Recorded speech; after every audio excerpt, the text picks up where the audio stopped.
Hello students, so let's continue with the MCQs. The first MCQ is, in this diagram, the angle of incidence, the angle of emergence and the angle of deviation respectively have been represented by, there are four options given.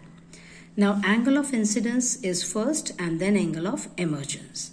And we know angle of incidence is angle between the incident ray and the normal at the point of incidence.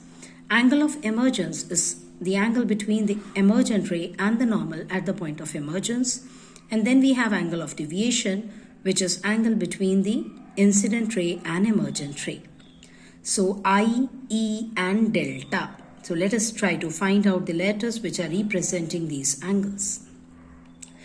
Now when we look at the diagram, we can easily see from the arrows that incident ray is lying on the right hand side and emergent ray is lying on the left hand side.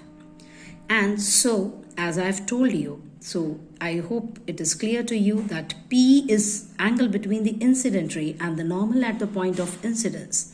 So P is representing angle of incidence.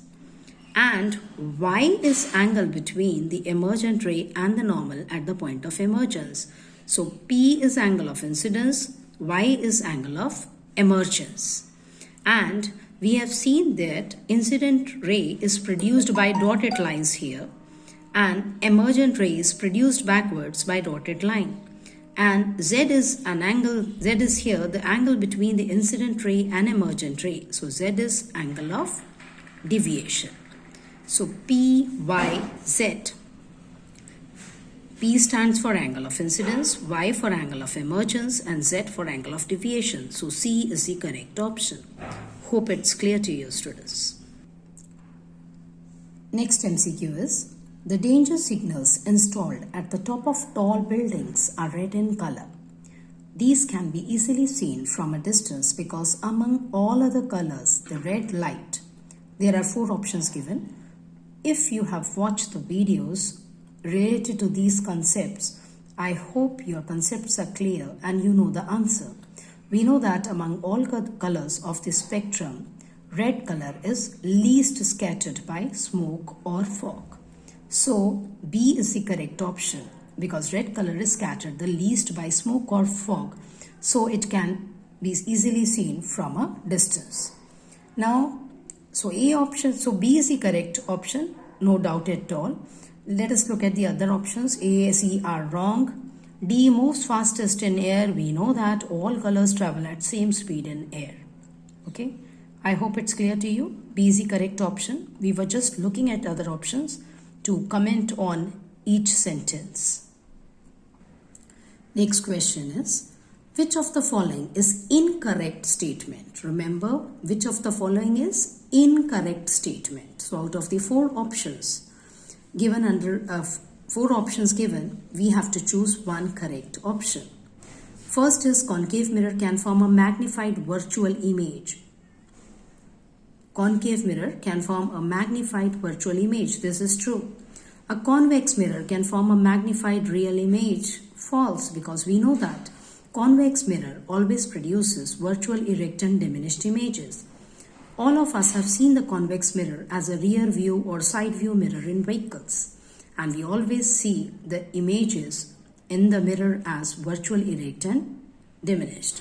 So B is the wrong option. It is incorrect statement. Just like let us look at C and D options. Concave mirror can form a diminished real image. We know that concave mirror can form real diminished, real same size, real magnified images, and also virtual and magnified images. Last option, so C is correct. D, a convex mirror can form a diminished virtual image. Yes, this is also true. So B is only the incorrect statement. Now, the next question is, a man of height 1.8 meters stands in front of a large vertical plane mirror. The distance of the image from the man if he stands at a distance of 1.5 meter from the mirror is. Now, remember here, height of the man is not important. Large vertical plane mirror is there and we know that image and man is object and his image is lying behind the mirror. We know that in case of Mirror, always when the object is in front of it, image lies behind the mirror and it is as far behind the mirror as the object is in front of it. And here in the question, it is distance between the image from the man. It means image from the object, not image from the mirror. So it will be double the object distance. So double 1.5 meter, it means 3 meters. So D is the correct option. Now, the last MCQ is the angle between the incident ray and the mirror is theta.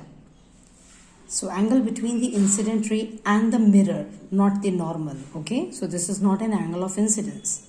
So it is theta as shown in the figure. The total angle formed by the ray of light is 80 degrees. The value of theta is, there are 4 options given. Now total angle formed by the ray of light is 80 degrees. So when we look at the figure, so it will be clear to us that 80 degrees is angle between the incident ray and reflected ray.